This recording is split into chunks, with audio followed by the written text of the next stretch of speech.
기도하겠습니다. 하나님 감사합니다.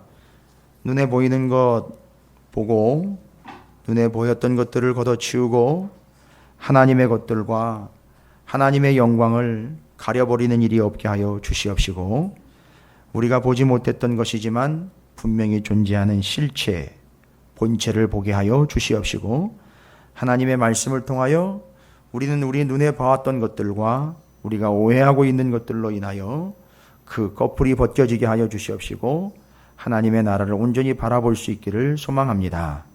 분명히 우리는 느끼지 못했고 또 감히 바라고 소망하는 바는 그 무더위 속에서 이 선선함과 추위가 언제쯤 올 것인가 막연한 기대가 있었으나, 사실로서 우리에게 다가오는 바와 같이 하나님의 나라는 우리가 기대하는 바, 소망하는 바 때문이 아니라 하나님이 약속하신 바 때문에 반드시 우리에게 임하고 우리는 그의 백성이 될 줄로 믿습니다. 겸손하게 하나님의 나라를 바라보며 그 나라의 백성답게 오늘 이 예배를 하나님이 받아 주시옵시고, 그 하나님의 말씀과 명령인 귀한 성경을 우리의 가슴에 새기고 오늘도 우리의 눈을 떠서 보지 못했던 것들을 보게 하여 주시옵시며, 이 성전된 곳, 이곳 거룩한 성산에서 모세가 보고 내려왔던 그 실체를 우리 모두 볼 수 있도록 허락해 주시옵소서. 간절히 구하옵고 원하오니 세상의 장막에 현혹되어 세상 것을, 눈에 보이는 것을 연연하고 있는 우리의 어리석음과 우리의 죄악됨을 거두어 주시옵시고, 하나님이 보여주시고자 하시는 그 본체와 실체를 보는 믿음이 되게 하여 주시옵소서. 오늘도 말씀을 통하여 그것을 보여주시기를 원하는 하나님의 마음에 합당하게 겸손과 순결함으로 주의 말씀을 받게 하여 주시옵시고, 믿음과 기대와 소망으로 하나님만을 바라보는 자리가 되게 해 주시옵소서. 이 나라 대한민국과 우리 감리교회와 민족의 교회를 위해서 특별히 찾으시는 교회와 그 구성원들을 위하여 기도합니다. 주님, 주님의 뜻에 합당하게 세워 주시옵소서. 주의 약속인 줄로 믿사오니 그 약속으로 지켜주시고, 약속 아닌 것들은 다 제하여 주시고 하나님의 뜻만이 드러나게 해 주시옵소서. 하나님의 말씀을 나누고자 합니다. 주여, 여기서 주의 말씀이 선포되게 하여 주시옵시고, 타협되지 않게 하여 주시옵시고, 철칙과 원칙이 되게 하여 주시옵소서. 일사의 각오로, 필사의 각오로 하나님의 말씀을 받고 지켜내는 우리의 삶이 되게 해 주시옵소서. 감사드립니다. 우리 구주 예수 그리스도 이름으로 간절히 기도 올리옵나이다. 아멘. 할렐루야. 옆에 있는 분 축복하도록 하겠습니다. 뭐라고 축복하시느냐 하면, 하나님이 기억하시는 바 되시길 바랍니다 라고 축복하시기 바라겠습니다. 예. 금요일부터 오늘 오전 일부 예배까지 계속해서 제가 지금 함께 나누고 있는 말씀의 핵심적인 내용이 뭐였느냐 하면, 이 세상에는 세 부류의 사람이 있다고 그래요. 첫 번째, 기억나십니까? 자꾸 나를 좀 기억해달라고, 나의 어떠함을 드러내려고, 왜 나를 몰라주느냐, 왜 나를 모르는 체 하느냐, 왜 나를 무시하느냐, 왜 내 생일은 기억 안 하느냐, 그죠? 왜 결혼 기념일은 그것도 기억을 못 하느냐고, 또 왜 내 생일도 기억도 못 하냐, 왜 애들 생일 하나도 기억 못 하느냐, 왜 그런 기념일조차도 기억도 못 하느냐고, 내가 지금 기분이 어떤데 왜 그걸 알지 못하느냐고, 왜 나를 기억하지 않느냐라고, 죽을 때까지 왜 나를 기억하지 않느냐라고, 왜 나만 기억해 줘야 되는데 왜 다른 사람을 기억하느냐고, 그렇게 자기 이름이 사라져가는 것에 대한 불안함을 가지고 있는 존재들이 있고요. 두 번째는 하나님을 잊지 않으려고 발버둥을 치는 존재들이 있어요. 어떻게 해서든지 하나님을 잊지 않으려고 하는, 하나님 잊지 않으려고 하는 그 존재들, 기억하려고 하는데 하나님을 기억하려고 하는 거예요. 예를 들자면 다윗과 같은 사람이죠. 시편 70편에 나와 있는 말씀. 아예 그 사람은 기념일을 정해서 하나님을 잊지 않으려고 무던히도 애를 쓰죠. 근데 세 번째 어떤 부류가 있느냐 하면, 하나님이 기억하시는 사람이 있다는 거예요. 자기가 기억되기를 원하고 또 하나님을 잊지 않으려고 그렇게 발버둥을 치며 하나님을 기억하려고 하는 존재들이 있는데, 한편 어떤 사람이 있느냐 하면 이 모든 것을 마치 완성이라도 해내듯 하나님이 잊지 않고 기억하는 사람이 있더라는 겁니다. 여기 모인 여러분 모두가 다 누가 누구를 잊고 누가 누구를 기억하는 사람의 개념이 아닌 하나님이 여러분을 기억하시는 존재들이 되시기를 주님의 이름으로 축복합니다. 그렇게 됐을 때에 하나님은 응답하시는 하나님이라고 얘기를 하고요, 여러분을 기억하실 때에 여러분의 어떠함을 하나님이 기억해 주셔요. 자꾸 나의 어떠함을 드러내려고 하지 마시고요, 여러분이 하나님을 기억하시면 하나님이 여러분의 어떠하심을 살펴주십니다. 이런 믿음이 제발 여러분 가운데 있으시기를. 그래서 여러분은 한 가지만 집중하시면 됩니다. 다윗처럼 내가 하나님을 잊지 않으려고 할 때에 하나님은 역시 나를 잊지 않으신다. 그건 유행가 가사나 내용도 아니고요, 나를 잊지 말아요 라고 얘기한다고 잊혀지지 않는 게 아닙니다. 영원하신 하나님이 기억해 주시는 것이 정답일 줄로 믿습니다. 그런데 한 영혼이 비참하게 지금 잊혀져 갈 위기에 처해 있습니다. 무슨 얘기냐 하면 하나님으로부터 무지막지한 복을 받았어요. 어마어마한 복을 받았어요. 여러분 아시잖아요. 열왕기상 11장까지 오면서 이거 누구 얘기냐? 솔로몬의 이야기로 초집중이 돼요. 하나님이 너 이전 너 이후로 너 같은 사람보다 너 최고란, 하나님한테 너 최고라는 얘기 들은 사람은 이 사람밖에 없어요. 그거 아십니까? 그런데 최고의 사람이 제일 위험한 게 뭐냐? 최바닥이 될 수 있다는 거예요. 이걸 이제 모르는 거죠. 근데 하여튼 솔로몬이 어마어마한 복을 많이 받았어요. 재산, 땅덩어리, 사람들, 주변에 있는 나라들과의 관계, 이런 거 다 따져서도 이 사람만큼 받은 사람이 없어요. 무지막지한 복을 받았습니다. 근데 오늘 열왕기상 11장 읽어보셨죠? 도대체 어쩌다가 이런 일이 발생됐느냐 이거예요. 도대체 무슨 일이 있었기 때문에 이런 일이 발생된 거냐 이겁니다. 아니 도대체 이렇게 어떻게 이런 일이 있을 수 있느냐 말이에요. 그렇게 어마어마한 복을 받았는데 이건 패가망신 정도가 아니에요. 완전히 박살이 나버리고 있는 상황입니다. 보시면 아시잖아요. 산당을 몇 개씩 세우고 있어요. 아니 성전 세웠던 사람이 산당을 세우고 있어요 지금. 무슨 얘기입니까? 제가 이미 주 초부터 복선으로 깔아드렸어요. 여러분 두려워하지 마시고 여러분이 하나님부터 받은 복이 얼마나 많은지 한번 생각해 보십시오. 진짜 내가 챙긴 게 아닌 하나님이 주신 거 얼마나 많고 감사한지 한번 생각해 보십시오. 그런데 솔로몬과 비교합니까? 비교돼요? 왜 대답을 안 하십니까? 기분 나쁘세요? 나는 그 사람만큼 많이 못 받아서 기분 나빠 입을 내밀고 있으면 하나님이 좀 더 주실까? 그런 발칙한 생각은 접어놓으십시오. 절대 그런 일은 없을 거예요. 우리 중에 어느 누구도 솔로몬을 능가할 사람은 없어요. 받은 복으로 치면 어마어마합니다. 근데 문제는 뭡니까? 솔로몬이 손을 타기 시작을 합니다. 여러분 손 탄다는 말 자주 쓰셨죠? 예전에 보면 애들이 손을 타면 어떻게 해요? 어렸을 때에 이놈의 자식이 안아달라고 가만히 있질 않아요. 난리가 납니다. 그죠? 날 알아달라는 거죠. 그러면 부모가 피곤해지는 거예요. 물건이 손을 탑니다. 어떤 일이 생기는 거예요? 예?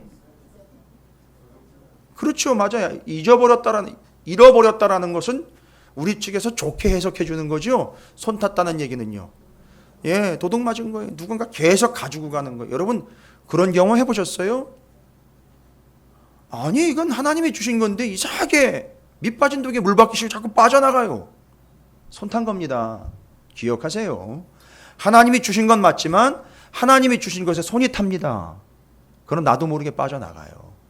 자식 새끼 문제에서부터 시작을 해서 재산 문제, 건강의 문제 모든 것까지 손타기 시작합니다. 솔로몬이 손타기 시작했어요. 하나님으로부터 받은 복이 손타기 시작합니다. 그래서 어떤 결과가 나온 거죠? 썩기 시작합니다. 부패하기 시작하는 거예요. 예전에는 그 썩고 부패하는 것을 방지하기 위해 유일하게 했던 방법이 하나가 있죠. 뭐죠? 소금을 치는 거예요. 제가 오늘 여러분에게 소금 좀 치겠습니다. 어제 주방에 보니까 소금 볶더라고요. 건강하게 볶음 소금 쳐드리겠습니다. 여러분, 이거는 세상이 이야기하는 재수없어 뿌리는 그런 소금이 아니에요. 부패를 방지해야 할 것이요, 부패하지 않도록 반드시 소금을 쳐야 됩니다. 왜요? 하나님께 받은 건 맞아요. 맞는데 이게 가면서 손 타고 썩기 시작합니다. 냄새나기 시작하고 부패하기 시작합니다. 솔로몬이 지금 그런 상황 가운데 온 거예요. 그리고 솔로몬은요, 자기가 가지고 있는 소유와 모든 삶을 손타기 시작했지만 이 사람은요, 하나님으로부터 손을 놓기 시작을 하고 있어요. 심각한 상황입니다. 이건 오후 시간까지 계속해서 본문 길이도 길지만 내용이 상당히 심도 있는 내용이기 때문에 이어서 계속해서 우리는 나눠야 돼요. 이거 분명히 점검해야 됩니다. 솔로몬이라는 사람도 하나님의 받은 복이 너무너무 크고 그거 헤아릴 수 없이 너무너무 많았는데, 그런데 그는 손을 타기 시작해 그가 썩기 시작하고 부패하고 냄새나기 시작했습니다. 빨리 소금 쳐야 됩니다. 어떤 소금을 쳐야 되느냐? 소금의 본질이 뭐냐? 이건 그냥 성경적으로 다시 이야기해가지고 빛과 소금의 이야기를 다시 할 필요도 없어요. 소금은 언약의 소금을 쳐야 되는 거예요. 할렐루야. 원래 우리는 하나님과 언약의 백성입니다. 그때 뭐를 쳤느냐 하면 소금을 쳤다 그랬어요. 왜요? 이 언약 썩지 말라고, 이 언약 변개치 말라고, 내가 너와 언약 맺은 백성이라는 사실 잊지 말라고 소금을 치는 거예요. 안 그러면 어떻게 된다? 썩어버린다, 이 얘기인 거예요. 여러분, 건강도 썩습니다. 돈도 썩어요. 관계도 썩게 돼 있어요. 그렇게 애지중지하는 내 새끼도 썩어버릴 수가 있단 말입니다. 경계하십시오. 하나님과의 언약, 그때 뿌린 소금 계속해서 뿌리셔야 돼요. 안 그러면 썩어 문드러집니다. 냄새 나고요, 심각해집니다. 도대체 왜 솔로몬은 이런 엉뚱하기까지 한 짓, 아주 허무맹랑한 짓이 11장 1절부터 13절까지 보면 이건 도대체 있을 수 없는 일들이 벌어지고 있는 거예요. 그리고 그 이후로는 드디어 하나님이 손대기 시작합니다. 손탄 솔로몬을 하나님이 손대기 시작을 해요. 여러분, 그전에는 하나님이 손대셨다라는 표현 없어요. 복을 주셨다 그랬죠? 손대시지 않았어요. 근데 이제 손대기 시작합니다. 그 뒤에 얘기해요. 14절부터. 근데 1절부터 13절까지 쭉 보시면은요, 솔로몬이요, 마음을 돌아서게 한 그 여인들 때문에 4절에 마음을 돌렸다고 그래요. 여러분, 이 마음이 어떤 마음이었습니까? 원래 9절 말씀에도 마음을 돌려 여호와를 떠남으로, 세상에 어떻게 이런 일이 있을 수 있어요? 솔로몬이요. 아니, 그 지혜롭다라는 자가요, 둘째가 라면 서러울 정도로 하나님의 지혜를 얻었다는 자가, 하나님이 그걸 지혜라고 여겨준 자가 어떻게 이럴 수 있습니까? 마음을 돌이켰고요, 마음을 돌렸대요. 마음을 돌렸답니다. 떠났답니다. 하나님으로부터요. 여기 돌렸다는 얘기는요, 말 그대로 어떻게 한 거예요? 돌아선 거예요. 돌아서는 순간 내 뒤에 거는 싹 져버리게 되는 거예요. 아예 버려버린다는 얘기입니다. 이건 뭘 얘기냐면, 간단한 얘기 같지만 아예 텐트를 여기 쳤다가 옮겨 쳤다는 얘기예요. 이 땅 버리고 여기 갖다 다른 데 갖다 쳤다는 얘기입니다. 이해가 되십니까? 이 돌아섰다라는 얘기가 바로 그겁니다. 지금 솔로몬이 그렇게 돌아선 거예요. 그러니까 돌아서니까 돌아서 반대에 있던 것과 마주하고, 원래 이 마주했던 것은 뒤가 돼버려서 그냥 싹 정리해 버려버렸다는 얘기입니다. 아주 깔끔하게 정리했다는 얘기예요. 여러분, 이 이야기는 민기적 되면서 이럴까 저럴까 했다는 얘기가 아니라 아예 돌아서서 뒤에 건 싹 버려버리고 앞에 것 다시 관계 맺었다, 이런 얘기입니다. 이게 지금 솔로몬이 한 짓입니다. 이게 어떻게 이런 일이 있을 수 있을까? 여러분, 바로 이건 제가 소금을 쳐드려야 돼요. 솔로몬은 뭔가 지금 오해를 하고 있습니다. 아니, 오해를 한 게 아니라 잘못 알고 있어요. 아니, 정확하게 얘기하면, 죄송합니다, 지혜롭다라고 했는데 그 지혜는 언제 생겼느냐 하면 하나님의 말씀을 들을 때만 생겼고, 지속적으로 그 말씀을 듣지 않은 결과 어떻게 되느냐 하면 거덜났어요. 그러니까 지금 이 사람은 듣는 마음, 여기 마음을 돌아서게 했고 마음을 돌렸다라는 얘기 있죠? 그 원래는 어떤 마음이었죠? 듣는 마음이었다고요. 듣는 마음, 하나님의 말씀을 듣는 마음이었는데 그걸 돌이켰다는 얘기입니다. 아예 그걸 듣지 않았다는 얘기죠. 어떻게 이런 일이 있을 수 있느냐? 바로 솔로몬은 하나님의 마음과 하나님의 말씀을 지혜롭다라고 이야기하고 우리는 그를 높였고 성경에서는 그를 그렇게 인정을 해줬고 주변에 있는 사람들이 다 인정을 해줬는데 알고 봤더니 죄송합니다. 표현이 그렇지만 사실이에요. 솔로몬은 지금 성경의 본질을 쥐뿔도 모르는 거예요. 표현 이해하십시오. 쥐꼬랑지만큼도 이해를 못한 거예요. 말씀을. 그럼 본질을 못 본 거예요. 그럼 여러분 이건 무서운 얘기거든요. 우리가 지금 말씀을 많이 알고 있는 것 같고 이해하고 있는 것 같고 공부를 해서 얻어낸 것 같죠. 뭐 그런 표현들 많이 하시더라고요. 예전에는 정말 몰랐는데 새롭게 한 게 아니에요. 몰랐던 걸 알아낸 거지 새로운 건 아니에요. 원래 있었습니다. 우리가 그동안에 몰랐던 거죠. 솔직하게 얘기를 해야 되겠죠. 제대로 몰랐던 걸 바로 알을 수 있어요. 근데 지금 솔로몬 같은 경우는 그 하나님의 말씀에 그 속에 담겨 있었던 본질을 쥐꼬리만큼도 몰랐던 거예요. 실제로는요.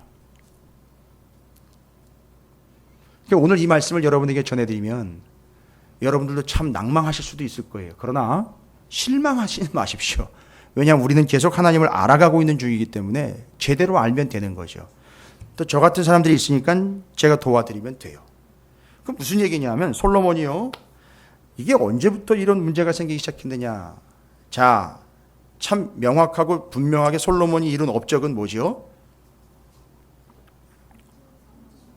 그렇죠. 솔로몬이 이룬 업적이에요. 지금 솔로몬이 뭐 부자가 되고 이런 건 다 아니에요. 이건 하나님이 손을 내셔서 축복해 주신 거기 때문에 그건 결과로 나타난 거지. 그건 솔로몬의 업적이 아닙니다. 부자가 되고 명예를 얻었고 지혜를 얻은 거는 솔로몬의 업적이 아니에요. 그건 솔로몬 업적이라고 얘기하시면 안 됩니다. 그건 그냥 하나님이 주신 거예요. 하나님이 그냥 거저 주신 겁니다. 근데 그 솔로몬이 한 것 중에 가장 중요하고 핵심적인 건 뭐죠? 성전을 건축을 한 거예요. 이 사람이 성전 건축하고 난 다음부터 이게 지금 나사가 빠져버렸어요. 정말로. 뭔가 지금 잘못된 것을 보고 있거나 아니면 제가 봤을 때는 결론적으로는 솔로몬은 성경에 대해서는 쥐꼬리만큼도 모른다. 쥐뿔도 모른다. 이게 결론이에요. 아니 지혜로운 사람이 어떻게 그걸 몰라요? 라고 할 수 있죠. 여러분 지혜는 뭐라 그랬죠? 듣는 마음이라 그랬잖아요. 듣는 마음. 처음엔 듣는 마음이었어요. 잠언서나 시가서를 보면 참 지혜는 뭐냐 하면 하나님을 경외하는 게 지혜의 근본이라고 그랬어요. 그건 나중에 가서 이제 터득을 한 거예요. 요 중간에 이제 과정이 있었기 때문에. 그러니까 들을 때에는 지혜로워. 왜냐하면 뭐 때문에 지혜로운 거죠? 그 사람의 능력 때문이 아니라 그 말씀 때문에 지혜로운 거예요. 그런데 이 솔로몬은 그럴 때에는 그 지혜로운 것 같았지만 문제는 계속해서 이 사람이 지혜로운 사람으로 살아가느냐의 문제는 뭐죠? 하나님의 말씀을 정확하게 붙잡아서 그 말씀을 끝까지 계속 붙잡고 가느냐, 그 속에 담겨있는 하나님의 본뜻과 마음을 이해했느냐 못했느냐, 이거에 차이가 있는 거죠. 그래서 솔로몬은 성경을 잘 모른다라는 결론이 나왔어요. 오, 목사님 그건 참 위험한 발언인 것 같은데. 아니요, 솔로몬은 성경을 몰라요. 못 봤어요. 무슨 얘기냐 하면 여러분 제가 고민 많이 했어요. 많이 했는데 무슨 얘기가 성경에 기록되어 있느냐 하면 성막, 성전, 교회는 일맥이에요. 상통합니다. 같은 의미의 의미상. 시스템이나 구조를 같다라고 이야기하는 게 아니라 그 의미상 같습니다.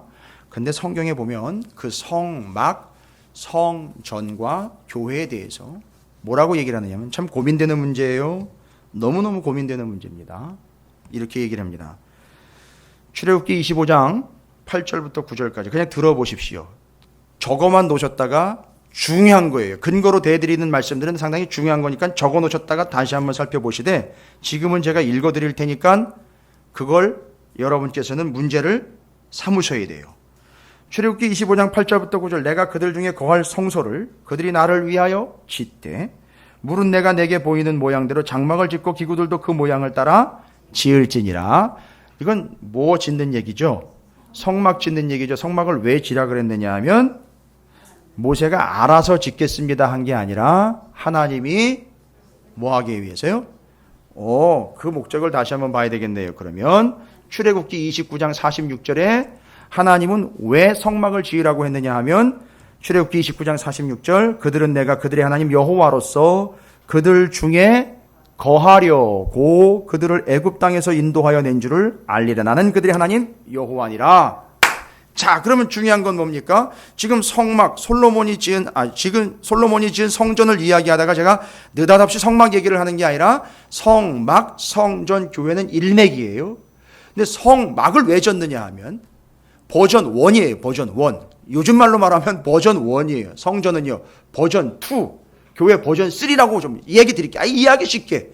근데 버전 1을 지금 살펴봐야 돼요. 버전 1은 모든 것의 근간이기 때문에 버전 2의 의미와 본질은 버전 1에 있어요.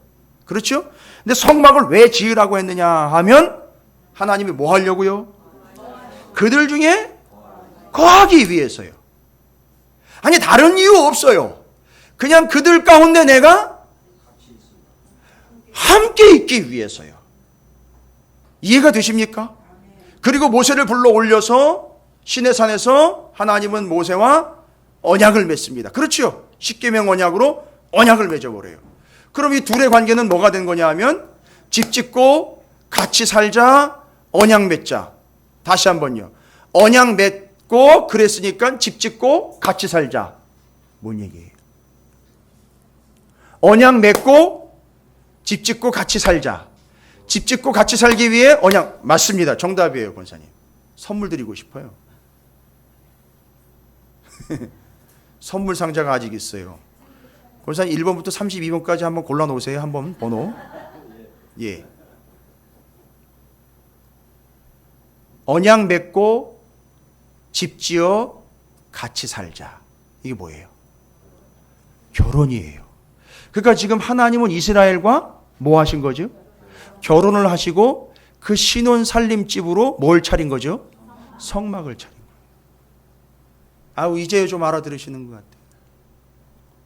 그거의 버전 2가 뭐예요? 그런데 문제는 뭐냐 하면, 문제가 아니에요. 고민 좀 해보세요. 모세가 성막 짓자는 제안을 한 적이 없어요. 그렇죠? 하나님이 지으라고 얘기한 거죠. 근데 다윗은요, 이 버전 1인 성막의 의미를 완전히 캐치를 해버린 거예요. 그래서 다윗은 뭐라고 얘기했어요? 하나님께? 내가 성전 짓겠습니다. 이걸 어디 건방지게 네가 이렇게 반응하시지 않고 너무너무 흡족하게 여기신 거예요. 하나님은 어떻게 했어요? 마음 가운데 이런 시건방진 네가 어떻게 감히 내가 살 집을 이렇게 반응하시지 않았어요. 문제는 다윗은 버전 1 출애굽기와 그 언약과 성막을 왜 지었는지를 알았어요. 다윗은. 자, 조금 더 이거는 진행이 돼야 돼요. 그러니까 성막 지은 이유는 뭐예요? 하나님이 그들과 함께 신혼방 꾸미고 같이 부부로 살아가기 위한 언약 맺고 결혼 관계로 들어간 거예요. 여러분, 언약 맺지 않고 그냥 살면 뭐가 돼버려요? 그냥 동거가 되는 거죠. 대신 결혼 관계는 안 되는 거죠. 어떤 법적인 조치나 방법도 취할 수가 없는 거죠. 그게 아니고 정식으로 관계 맺자. 그래서 언약 맺고 성막 지어서 내가 너희와 함께 살겠다. 여러분, 다른 이유 없어요. 하나님의 다른 이유와 다른 조건을 달지 않았습니다. 성막 짓는 이유는 그거예요. 본질은 같다. 그러니까 성전도 뭐죠? 하나님이 우리와 함께하기 위함이래요. 근데요, 고민이 돼요. 고민이 되는 구절들이 있습니다. 신약 성경 넘어가고요, 구약에도 마찬가지고 신약 성경까지 가버리면 무슨 얘기가 나오느냐 하면 히브리서, 신약 성경 히브리서 8장 5절, 히브리서 10장 1절 적어 놓으세요. 그리고 지금 들으십시오. 오늘 못 들으면 방송으로 들을 수 있지만 너무 여유 갖지 마십시오. 중요한 얘기입니다. 좀 제발 좀 봐야 될 걸 보시기 바랍니다. 솔로몬은 그걸 못 봤어요. 솔로몬은 성경을 정말 쥐뿔도 몰랐어요. 아버지 다윗 발 뒤꿈치만도 따라가지도 못했어요. 뭘 두고 얘기하는 거냐 하면 히브리서 8장 5절에 그들이 섬기는 것은 하늘에 있는 것의 모형과 그림자라. 모세가 장막을 지으려 할 때에 지시하심을 얻음과 같은 이르되 삼가 모든 것을 산에서 내게 보이던 본을 따라 지으라 하셨느니라. 이거 어디서 나온 건지 아십니까? 출애굽기 25장 8절 9절 내가 그들 중에 거할 성소를, 또 얘기죠. 내가 그들 중에 거할 성소를 나를 위하여 짓되 무릇 내가 내게 보이는 모양대로 장막을 짓고 그 기구들도 그 모양을 따라 지을지니라. 모세가 하나님으로부터 장막 지어라 성막 지어라라는 지시를 받았는데 그냥 지시만 히어링하고 내려온 게 아니라 뭐 하고 왔다는 거죠? 모양을 봤다는 거예요.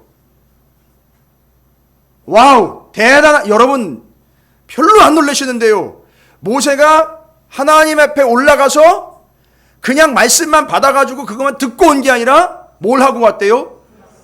보고 왔대요. 보고 온 걸 따라서 본따서 지은 게 뭐예요? 그런데 히브리서에서는 뭐라고 얘기하고 있느냐 하면 그 위에 가서 모세가 본 그것이 실체고 모세가 내려와서 지은 게 모형 그림자라는 거예요. 이해가 되십니까? 주일 설교로 너무 무겁습니까? 누가 그래요 감히. 하나님의 말씀이 무겁고 가벼운 게 어디 있습니까? 똑바로 알아야죠. 솔로몬이 이걸 몰라서 손타기 시작했고 썩어 들어가기 시작했다는 얘기예요. 자, 그럼 다시 한번요. 히브리서 10장 1절에도 또 얘기합니다. 율법은 장차 올 좋은 일의 그림자일 뿐이요 형상이 아니므로 해마다 늘 드리는 같은 제사로 나오는 자들은 언제나 온전하게 할 수 없느니라. 그러니까 뭔 얘기입니까? 성막, 성전, 교회는 뭐라는 얘기예요? 실체예요, 아니에요? 아니에요. 대신 성경에서는 뭐라고 표현했어요? 모형과 그림자라고 표현했어요. 여러분 아까 좋은 예가 있습니다. 여러분 보십시오. 이 PPT예요. 여러분은 이게 자꾸 가리는 것 같아서 이렇게도 하시고 저렇게도 하시는데 잘 보세요. 이 화면에 지금 뭐가 떴습니까? 그림자 떴지요. 그림자 보세요. 이게 앞에 있어가지고 참 훈련은 안 되는데 그림자를 보시면 대충 그림자 보면 저건 사람인지 동물인지 식물인지 알 수 있을까요? 없을까요? 아니 뭐 제가 구걸하는 거예요 지금? 네, 그렇죠. 알 수 있습니다. 그림자나 모형을 보면 제가 그래서 아예 모형 자동차를 준비할까 그러다가 그렇죠. 몇 분의 1로 축소시켰다 해서 조그마한 모형차지만 보면 이게 실체가 어떨 거라는 걸 보지만 장난감이지만 알 수 있는 거죠. 그림자를 보면 저게 사람인지 동물인지 식물인지 알 수 있지요. 뭡니까? 뭘 보면은요, 성막과 성전과 교회를 보면 모세가 올라가서 원래 보고 온 실체가 무엇인지 짐작이 가능하다는 거죠. 그러나 요거는 실체는 아니에요. 본질은 아닙니다. 모세가 보고 온 것을 다윗은 알아차렸어요. 이제 이 무식하게 이럴 데 없는 솔로몬이 큰일 났다 이거. 이러기 시작하면 이제 막 난리 날 텐데 어떻게 감히 솔로몬을 무식하다고 이야기라고 표현을 하느냐. 저도 도망갈 구멍은 만들어야죠 뭐 그러면. 근데 결국 나중에 솔로몬은 돌아왔잖아요. 참 지혜로 돌아왔잖아요. 중간에 이런 일이 있고 진짜 지혜가 뭔지를 알아냈기 때문에 돌아온 거예요. 나중에 전도서라는 걸 우리가 봤을 때. 그런데 잘 보십시오. 솔로몬은 요걸 못 본 거예요. 그럼 제가 이제 계속 이거 본체 이야기를 해야 돼요. 실체 이야기를 해요. 솔로몬은 못 본 이 본체 실체 이야기를 해야 돼요. 다시 한 번입니다. 너무너무 중요한 거예요. 성막과 성전과 교회는 그게 전부인 줄 알았는데 그것만 하면 다 되는 줄 알았는데 그렇죠. 솔로몬이 이제 그런 생각한 거죠. 내가 참 잘했다.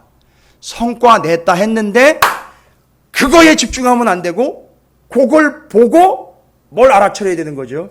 실체를 알아차려야 되는데 그걸 몰랐다는 거예요. 그럼 그 실체가 뭘까요?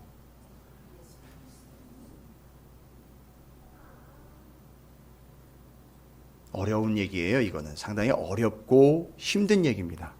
성경을 깊이 보지 않으면 여러분 무시하는 게 아닙니다.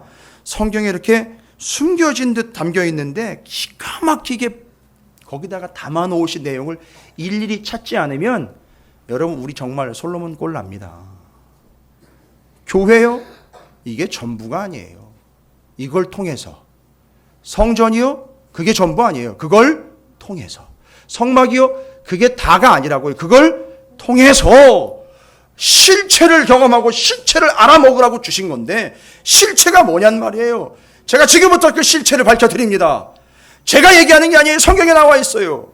성막, 성전, 그 내용의 그 연장선상의 버전 3, 교회.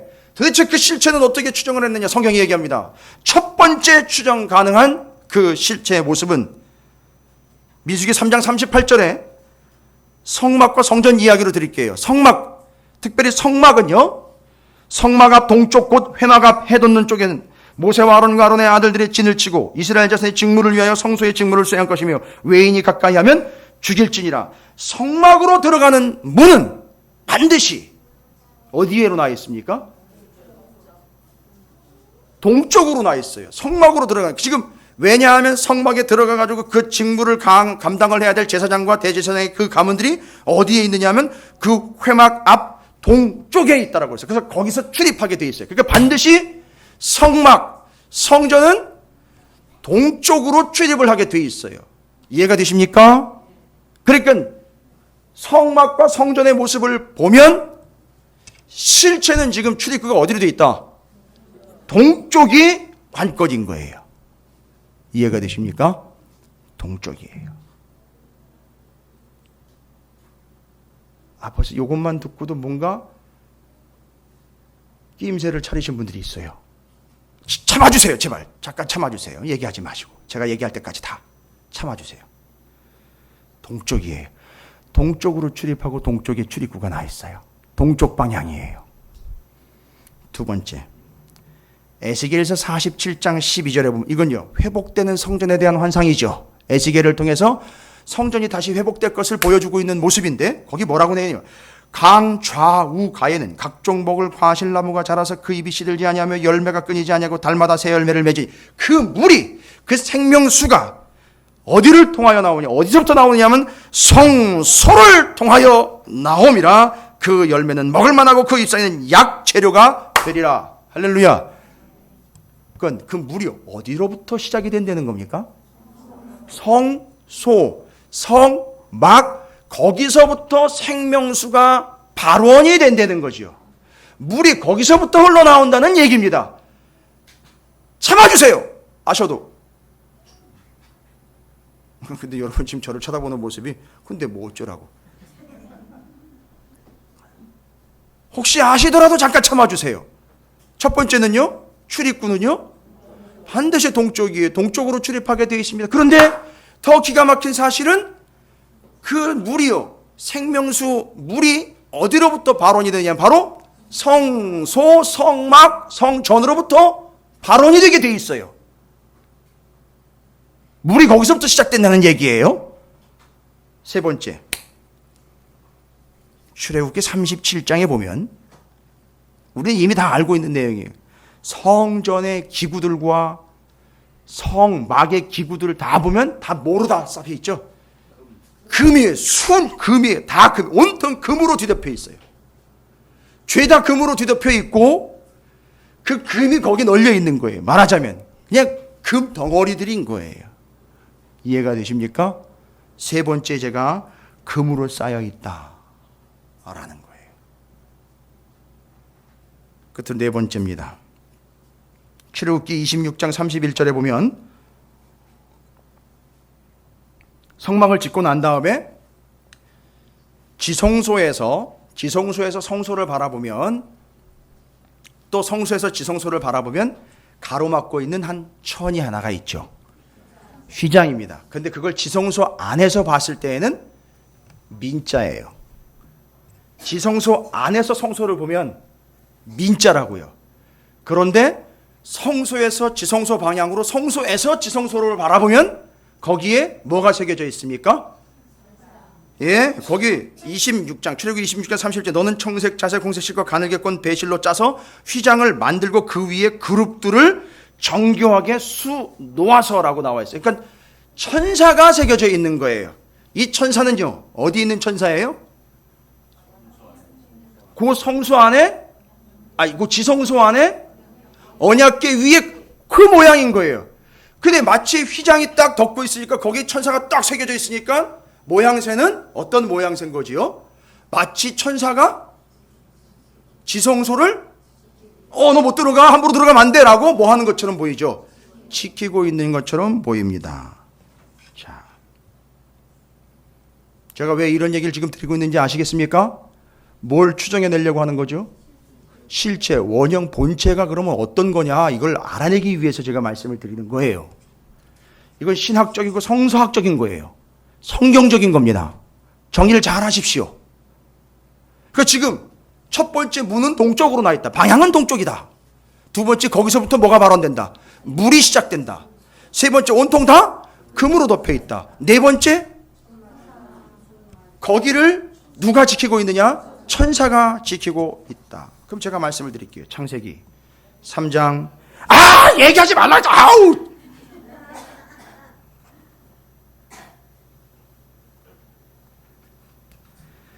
그렇게 좀 아는 척 하시고 싶으셨어요? 들으시고 한번 보세요. 집사님 이해가 되셔요? 남집사님.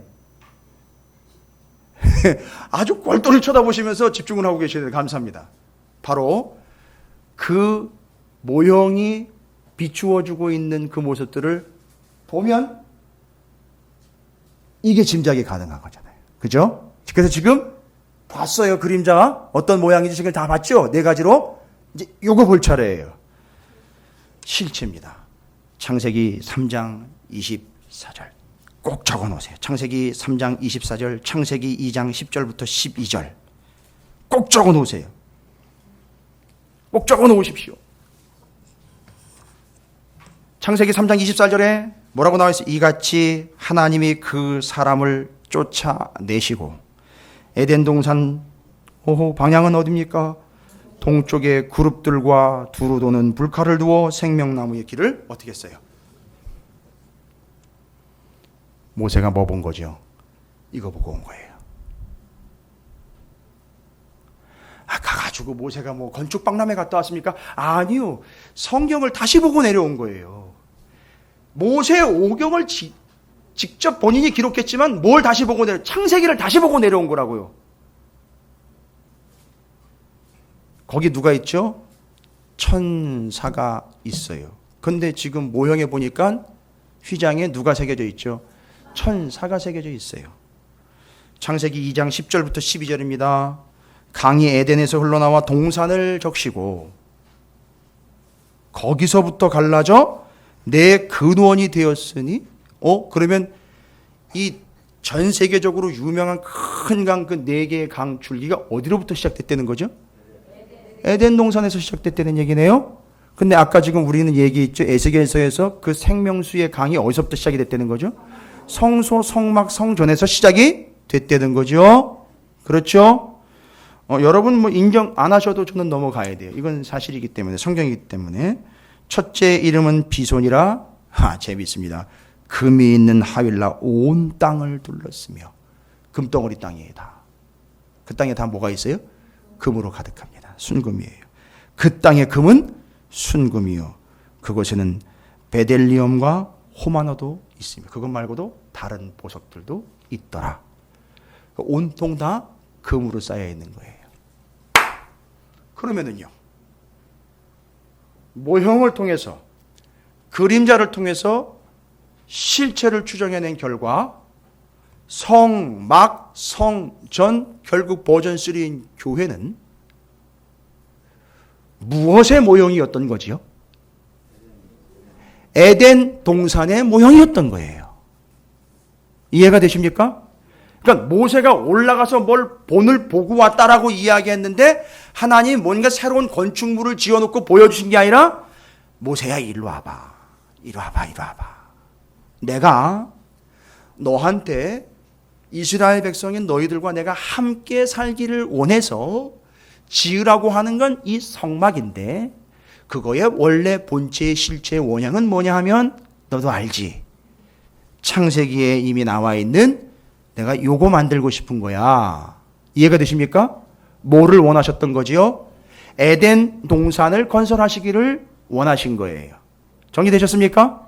그러니까 지금 성막이 됐든 성전이 됐든 오늘날 교회가 됐든 그거는 그림자요 모형이지만 실체는 에덴 동산인 거예요. 그러니까 하나님은 솔로몬에게 성전을 건축하라고 허락하신 것은 잘 보십시오. 뭘 건축한 것을 허락한 거나 마찬가지다. 에덴 동산을 건축하라고 허락한 거나 마찬가지인 거예요. 여러분, 에덴 동산에서는 무슨 일이 있었을까요? 에덴 동산에서는요. 왜 하나님은 그 본체인 에덴 동산을 성막이나 성전이나 교회처럼 이 땅에 보이는 눈에 보이는 것들을 통해서 자꾸 에덴 동산을 보여주려고 했고 에덴 동산을 다른 데는 지을 수 없으니까 성막, 성전, 교회를 통해서 에덴 동산을 지으려고 하셨던 것일까? 에덴 동산에서 무슨 일이 있었습니까? 여러분, 아담과 하와, 아니 아담 생기기 전에는요, 하와 생기기 전에는 아담과 하나님이 뭐 어떻게 하셨을까요? 너 일로 와봐. 나 아침부터 너 좀 기운이 빠졌다. 안 되겠다. 너 정신 좀 차려야 되겠다. 넌 새벽 기도부터 시작을 해서 아침 기도회, 점심 기도회, 저녁 기도회, 그 수요일부터 금요일 빠지지 말고 주일 예배 빠지지 말고 주일 오후까지 반드시 참석하고 그 다음에 예배가 끝나게 되면 전도 폭발 훈련 받아가지고 저 미전도 종족인 사자들에게 가서 네가 복음을 전하고 물고기들에게 복음을 전해서 그들을 구원해내는데 너는 힘써야 되겠다. 오케이? 전도 폭발! 나가서 전도하는 겁니까? 거기서? 제가 어떤 특정한 훈련이나 개념들을 얘기하는 게 너 제자성이 부족해. 너 일로 와. 제자 훈련 좀 받아야 되겠다 해서 창세기부터 다시 공부해야 되겠다. 앞으로 내가 어떻게 할까? 너 여기 앉아가지고 내가 가르쳐야 되는데 공부해. 배워. 성경 말씀이 생명이야. 약속이야. 반드시 배워야 돼. 외워. 창세기 1장 1절 2절 3절 다 외워. 암송해. 암송할 때까지 집에 못 가. 뭐 이렇게 했을까요? 좀 생각해 보세요. 제가 왜 이런 짓까지 합니까? 여러분 앞에서. 담임 목사가 말해 채신머리 없게. 그런 상황이 아니었던 거죠. 에덴 동산에서는 뭐 했습니까? 창조해놓고. 창세기 3장 8장에 보면 그들이 그날 바람이 불 때 동산에 거니시는 여호와 하나님의 소리를 듣고 아담과 그의 아내가 여호와 하나님의 낯을 피해 동산 나무 사이에 숨은지라 라고 이야기할 때 하나님은 늘 어떻게 하셨다는 거죠? 늘 거기를 거니셨던 거예요. 그런데 아담과 하와가 숨기 전에는 어떻게 했다는 거죠? 같이 거니렸던 것이죠.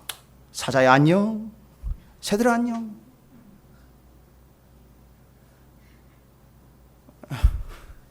재밌어? 그게 성경이야. 가다가 이건 제가 들은 얘기지만 참 재미있게 잘 각색을 해놨었어요. 가다 나무뿌리 걸려 팍! 아파! 야 괜찮아? 괜찮아? 너 괜찮아? 뼈가 튀어나왔어요. 하나님이 그걸 보고 안타까워.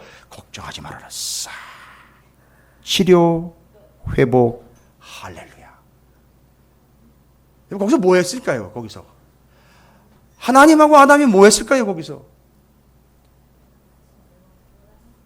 맞아요. 거기서 같이 거닌 거예요. 그냥 함께 거기서 사신 거라고요. 거기서 에덴 동산에서도 미전도 종족을 생각하면서 제자 훈련을 생각하면서 예배를 1부, 2부, 3부로 드릴까? 어떻게 해야 헌금이 많이 들어올까? 뭐 이런 거 전혀 생각 안 하셨을 거예요. 하나님이. 그렇죠? 거기서 그냥 아담하고 그냥 지내는 게 좋으셨고요.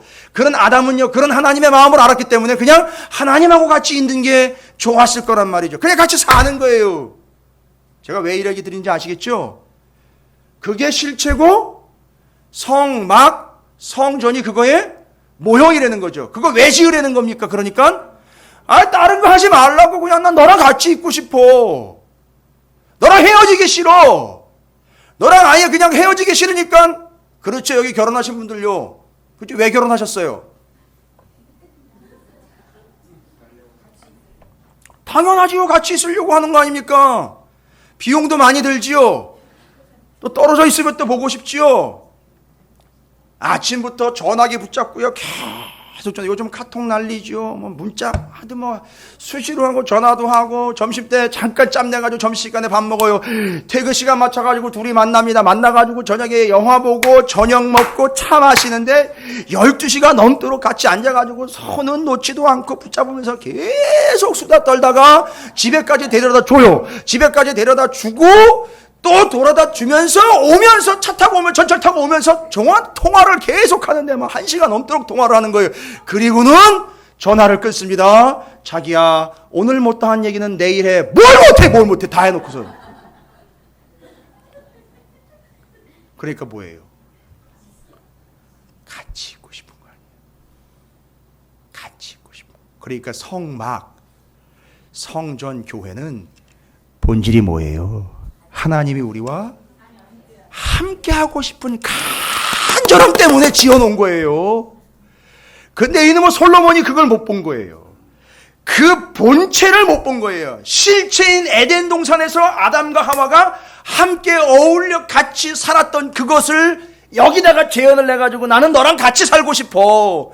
난 다른 거 조건 필요 없고 난 너랑 같이 살고 싶어. 난 너랑 아예 살림을 차리고 싶어. 그게 성전 교회의 본질이거든요. 근데 우리는 뭐라고 얘기를 하면 맨날 하나님이 뭘 해주고 안 해주고 얘가 자꾸 매달리고 하나님이 내 기도에 응답을 했는지 안 했는지 저 집사 저 권사 저 장로는 나보다 집이 몇 채는 더 되고 더 복원받은 것 같은데 왜 나는 더 사랑하지 않는 것 같은 맨날 이런 것만 가지고 얘기를 하고 있는 거예요. 그러니까 솔로몬은 그 본체를 못 본 거라고요. 그러면 다윈 얘기해 볼까요? 제가 아주 완벽하게 해답을 얻었어요. 다윗이 왜 하나님 앞에 감히 건방지게 내가 하나님 살 집 그거 잘못 오해하면 어떻게 해야 되죠? 하나님 내가 집 질 테니까 다른 데 가지 말고 여기 있다가 내가 가면 만나고 내가 혹시 바쁘면 하나님이 가끔 외출 나와서 나를 만나 주시면 되겠습니다. 제가 원하는 때에 원하는 방법으로 저를 만나 주셔야지 그 외의 시간들 절대 타치하시면 안 됩니다. 하나님 갑자기 웬일이세요? 지금 월요일인데 아니 어제 본 지 얼마 안 됐는데 갑자기 월요일날 찾아오시는데 어떻게 합니까? 가셨다가 주일날 오세요. 여러분 이런 개념 아니잖아요. 하나님은 우리와 그냥 함께 살고 싶은 거예요. 그래서 성막을 지은 거라고요. 그리고 다윗은 그걸 알았어요. 모세가 올라가서 그걸 보고 모세가 하나님과 함께 사는 게 무엇이고 이스라엘과 함께 사는 게 무엇이고 결혼관계가 뭔지를 알았기 때문에 내려오면서 보니까 무슨 짓을 해요, 이 인간들이. 다른 남정대랑 놀아나고 있는 거 아닙니까? 그러니까 그걸 깬 거예요. 니들 언약 깬 거라 이런 얘기인 거예요. 그러니까 거기서 확 뒤집혀버린 거예요. 그 모세가 그거 보고 왔기 때문에. 그리고 다윗은 평생 손에서 성경을 놓지 않았기 때문에 그 성막이라는 건 이런 의미로구나 하고 성전을 지으면 어떨까요? 라고 제안을 한 거는 하나님 앞에 건방지게 제안을 한 게 아니라 뭘 요청을 한 거죠? 하나님 앞에 하나님 평생 저랑 함께 살아주시면 안 되겠습니까? 라고 청원한 거예요. 이해가 되십니까? 여러분 이거 일주일 동안 준비한 거예요. 저를 알아달라는 게 아니라 제 속에 있는 이 말씀의 실체와 본질을 여러분이 제 입모양만 보시고 알지 마시고 실제로 가져가시기를 주님의 이름으로 축원을 드립니다. 그래서 다윗의 그 제안을 하나님은 너무너무 좋게 받아들이신 거예요. 오케이, 너가 네 사심으로 이야기한 게 아니고 너는 그걸 다 알아먹은 거구나. 오케이, 허락한다. 그러나 짓는 것은 내 아들이 지었으면 좋겠다 했는데 이놈의 아들내미는 그걸 못 본 거예요. 그 성전의 실체를 못 본 거예요. 하나님이 우리와 함께 하시기를 원하신다라는 것을 모르고 하나님한테 지어드리면 될 거라고만 생각을 한 거예요. 그리고 그 보상으로 자기가 어떻게 됐다는 거죠? 지혜롭게 됐다는 거예요. 계약 결혼이잖아요. 계약 결혼이잖아요. 이해가 되세요? 내가 뭐 해주면 뭐 이렇게 오고. 여러분, 이거 전문 용어로 기브 앤 테이크라 그러잖아요. 이렇게 하면 이렇게 되고, 이렇게 하면 이렇게 되고. 뭐 이딴 거를 지금 구하고 있는 거 아니에요? 솔로몬은 그걸 놓친 거예요. 그러니까 11장. 오늘 열왕기상 11장. 왜 그런 일이 발생됐는지 이제 아시겠습니까? 맞아요. 하나님과 그냥 같이 사는 게 목적이거든요. 함께 하는 게 목적인데 솔로몬은 함께 하는 게 목적이 아니라 더 심하게 얘기할까요? 솔로몬은 하나님과 함께 사는 것보다는 누구랑 함께 사는 걸 더 원했어요? 세상과 여자와 권력과 돈과 명예와 부와 재산과 함께 사는 것을 원했던 거예요. 그래서 산당진 거지요. 그래서 그들과 결혼한 거지요. 그들을 아내로 맞은 거지요. 그들과 계약을 맺은 거예요. 이게 솔로몬이 정말 성경을 몰랐다고 밖에는 할 수 없는 중요한 관건이 되는 얘기였어요. 그렇기 때문에 11장 1절부터 13절까지가 바로 발생된 사건이에요. 사고예요. 사고. 이거는 이해가 되십니까? 그래서 하나님은 그 깨진 관계 때문에 14절부터 뒤로 정리합니다. 이건 오후 예배 시간에 제가 다시 한번 나눠 드리겠습니다. 자, 그러면 하나님이 원하시는 건 뭐라고요? 하나님은 우리와 함께 하시기를 원하시는 거예요. 다윗이 왜 그런 제안을 했는지 아시죠? 자기가 동굴로 도망 다닐 때에도, 숲으로 도망을 다닐 때에도, 광야에서 물이 없어가지고 목이 마를 때에도, 먹거리가 없어가지고 나발한테 가가지고 먹을 거 좀 달라고 비굴하게 굴 수밖에 없었을 때에도 다윗은 그때 자기가 혼자 있었던 것이 아니라 그 광야 척박한 상황, 먹지 못하는, 굶고 목 축여야 되는 상황이고 너무너무 힘든 상황에서도 뭐가 분명했던 거죠? 하나님이 거기 나와 함께 하셨다라는 게 분명하기 때문에 감히 성전을 제한할 수 있었던 거예요. 어떻게 해달라는 거죠? 평생 잘 나갈 때나 안 나갈 때나 어려울 때나 힘들 때나 다 가리지 말고 하나님 나와 함께 해주세요 라고 성전을 지은 거예요. 아들은 그걸 모른 거죠. 지어놓고는 잘난 척하면서 지어놓고는 자기는 하나님과 함께하는 삶은 아닌 하나님의 복만을 받기는 원하는 삶으로 전락이 되어버린 거죠. 그리고 그 주변에 있는 사람들은 그걸 오해합니다. 하나님을 오해해요. 하나님은 우리와 함께 하시기를 원하는 존재가 아니라 하나님은 잘 보이면 복 주는 존재로 오해하게 만들어 버렸어요. 하나님은 여러분의 주머니에 관심이 있으시지 않아요. 하나님은 우리의 은행 잔고에 관심이 있지 않습니다. 하나님은 우리의 주머니와 은행 잔고 때문에 신경을 뺏겨버리는 바로 당신에게 관심이 있습니다. 하나님은 내게 관심이 있으셔요. 하나님은 나한테 관심이 있으십니다. 내가 가지고 있는 것과 내가 품고 있는 것과 내 누리고 있는 것들과 내 재산과 내 주머니에 있는 것들을 관심 갖지 않습니다. 알았어요, 하나님. 예, 제가 알았어요. 알았으니까 예, 10만 원 저 얹어 드릴 테니까 좀 얌전히 계세요. 좀 그리고 제가 원하는 대로 좀 해주세요. 좀 제발. 제가 그렇게 해드릴 테니까 기도도 해드리고 예배도 드려드리고요. 헌신도 해드릴게요. 그럴 테니까 좀 얌전히 계시다가 부족하면 얘기하세요. 제가 좀 더 얹어 드릴게요. 왜 생활비 부족하세요? 저 10만 원. 아니요. 그럼 5만 원 더 얹어 드릴게요. 아니요. 하나님은 그런 하나님이 아니에요. 하나님은 그냥 우리랑 함께 하시고 싶은 거예요. 하나님은 그냥 나랑 함께 하시고 싶은 겁니다. 오늘 교회가 깨달아야 되는 건요. 저 봐요. 엄마하고 딸하고 함께 있는 것만으로 감사하고 복됩니다. 난리가 났어요. 지금 은혜 받아가지고요. 말씀 때문에. 좋아가지고 죽습니다, 지금. 너무너무 좋은 거예요, 지금. 엄마와 딸이 함께 해도 좋은데요. 하나님이 함께 하시면 얼마나 좋겠습니까? 맨날 웃으고, 하나님 너무너무 좋아. 누가 보면 미쳤다 그럴 거예요. 저거 미쳤나 보다. 왜요? 하나님이 만나주고 계시기 때문에. 하나님 함께 하시니까. 제가 보니까요, 오늘도 하나님이 함께 하시는지, 아니면 그냥 혼자 왔는지 모를 그럴 표정, 아주 묘한 표정들 안고 계시는 그런 분들이 계시는데, 예. 오늘 말씀을 좀 깊이 새기시길 바랍니다. 어떻게 제 표정이 일주일 동안 하나님 함께 하신 것 같은 그런 표정인가요? 근데 말씀 들어보시니까 하나님이 일주일 동안 제게 주신 것 같아요? 그거예요. 다른 거 없습니다. 저는 하나님이 저와 함께 하시는 것이 외에는 다른 거 없어요. 오해 없이 들으십시오. 여러분이 다 떠나가도 하나님이 저와 함께 하시면 오케이. 예. 그 어디나 하늘나라. 초막이나 궁궐이나 상관이 없습니다. 거기다 하늘나라. 하나님 나와 함께 하시면 그걸로 오케이.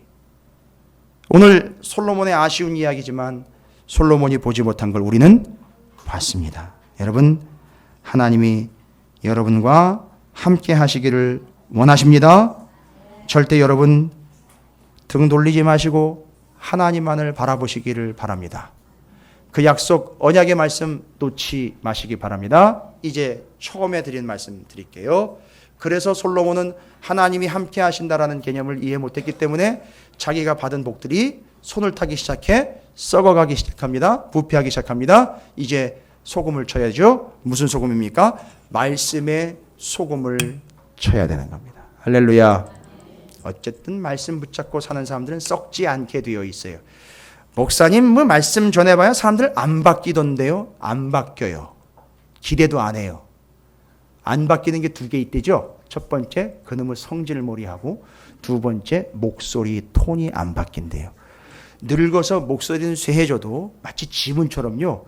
사람들마다 독특한 그 음색이 있대요. 그건 절대 안 바뀐대요. 그 성질머리하고 그건 절대 안 바뀐대요.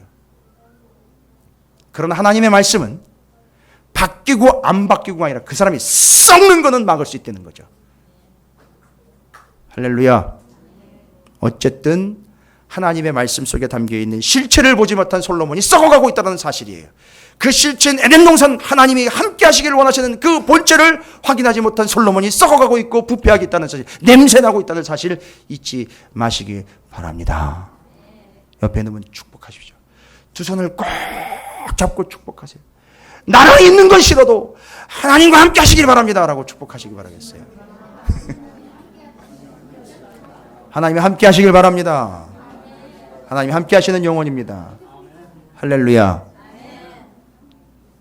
찾으시는 교회의 존재 목적은요, 하나님이 우리와 함께 하시는 공동체입니다. 이걸 솔로몬이 못 봤다는 게 안타깝죠. 다윗과 모세는 봤다는 거예요. 여러분 이거 보시기 바랍니다. 보셨죠? 실제 보셨죠?